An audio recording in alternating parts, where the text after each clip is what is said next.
By default, Photoshop is set to open only raw images in Camera Raw plugin.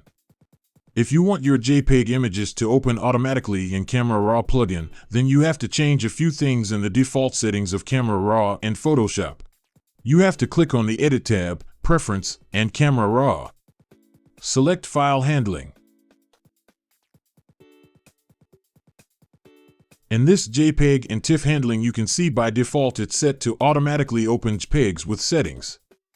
Clicking on this drop-down menu, you have to select Automatically Open All Supported JPEGs. If you want the same with your TIFF files, do the same with TIFF file handling. Now try opening a JPEG image with Photoshop. It will automatically open in the Camera Raw plugin first and not in the main Photoshop interface. I hope you liked this video. If you want to watch more Photoshop tutorials, then subscribe to the channel. For a detailed Camera Raw tutorial, click on this link and I will see you in my next video.